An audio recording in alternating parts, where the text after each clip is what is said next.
So hello and welcome. This is Erica Glessing, and you're joining me for the Erica Glessing Show.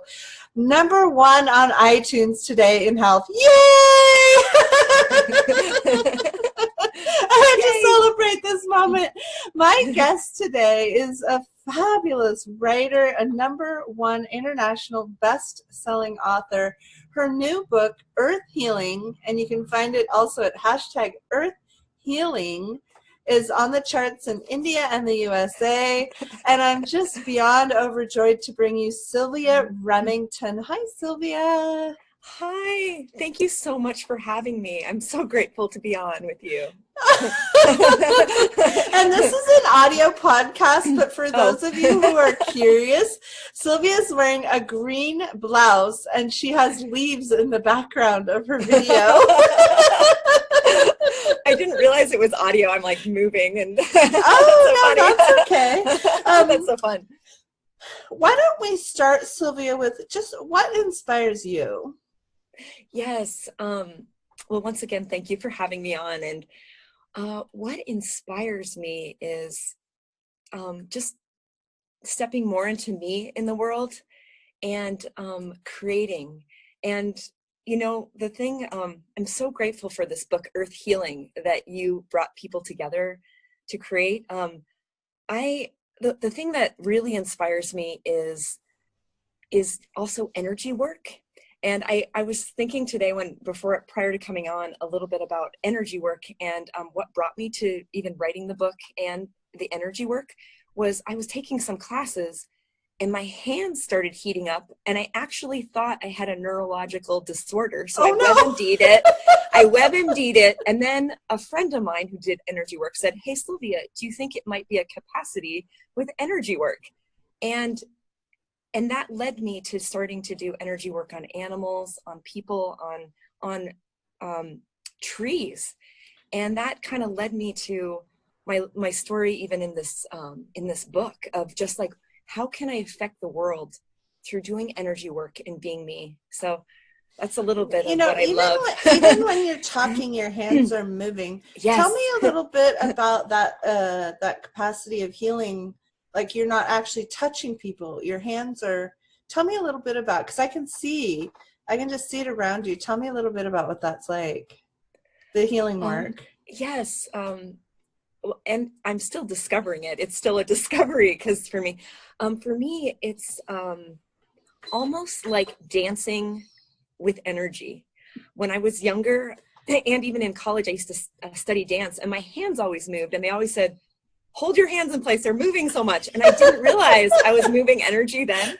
But to me, it's like a dance of moving the energy in the world to create more space and ease. And it's fun. So it's kind of, for me, it's kind of hard to describe, but to me, it feels like playing with the molecules of the universe and playing with the world. And it's a constant discovery. It kind of makes me giggle too. I'm like, hee. You know, it's so much fun to have this conversation with you. I really get when I'm places that with my hands or with my energy, I can actually influence so many different things, physical, non-physical. Yes. It's like, it's so fascinating to me to have that capacity, and then to speak with someone else who understands it. It's like, oh, yes. A fun play person. Yeah. Yay. High five. Air high five. Raise the roof.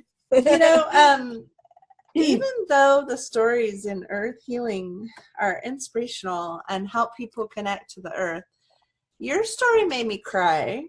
And let's just share a little bit, without being a spoiler, I guess, of your story, and just tell us a little bit about the apartment complex and the tree that was going to lose its life and all that. Yes. So I used to live in an apartment complex where there were so many trees, and I had left the apartment complex just about a year ago, and I was driving by it, and I noticed they were cutting down all the trees, and they were still super vibrant. And I had gone to the management and asked what was happening, and they said they didn't have enough money to water the trees, and they were cutting them down. And in that moment, I was wondering what else I could do, because I see this happening around the world. Like, you see these things and you wonder if you can affect change. And so I just asked, like, what is it I can do or be? And I would get little whispers of what I could do. And at one point, I was drawn there, and I actually had a conversation with a tree, and the story goes from there. And this particular one, some of my conversations with trees end up on a really expansive, happy note. This one was a different kind of experience, and yet I still get it created more in the world for some reason. I have no idea what. So should I say more? This book for me was so interesting because it was very clear when I would invite people to be authors in it. It had a lot of clarity. Like, I knew when I offer or extend an invitation, it was very guided. And that doesn't always happen. Like, sometimes I'm just sort of like blabbing everywhere. Hey, anybody who breathes, can you write in my animal book? Or, hey, anybody who sells houses, can you write in my real estate book? And I'm kind of like all over the planet. And this book was pretty specific on the invites. And then one woman was so funny. It wasn't like the same invite thing. She was just taking a class from me, and I was sharing how I was building the book. And she invited herself. I think I did that too. Yeah, and she was really busy, and she didn't have a lot of money, and it was just crazy. And she was just like, I'm doing this. Like, yes, I'm a yes. I'm like, okay, that's great, you know? And yeah, I think the people that came, they just got this little hit in the switch to talk to me and say, hey, you know, would that be a fit? And it was really fun to build in that way. Also, it was the quickest book from concept to publish in my history. So that was fun for the authors. I noticed how much the energy stayed very buoyant the entire book. Yes, it gives me chills, just the whole creation of it. Tell me a little bit about what it felt like when you opened the door. Tell us about that moment, because that was really cool. You caught that on video when it arrived. Oh, when I opened the book? Yeah. Yes, it was so awesome. So, you know, this is my first published book. And so I was like, I'm clapping right now, silently. And so I received the book in the mail, and I said, you know what? I'm going to open this in nature, because it felt appropriate. And so I sat near a tree, and I opened it, and there was such joy. And you know how I was saying I play with the energy with my hands? Well, it was just kind of permeating my whole being. And I was in nature opening this book, and like tears of gratitude were coming. And also what was amazing is that a bee landed on my hand and just hung out.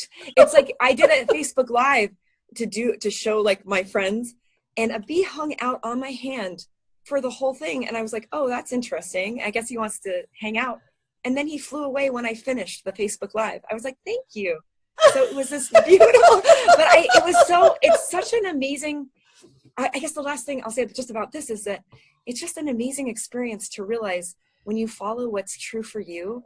Because I didn't feel prepared to make a book or write publish, but I just followed what was light and expansive, and this got created. And I'm so grateful. And it's just like all of us, for us to step into that. It's scary sometimes, but you just do it anyways. Yeah.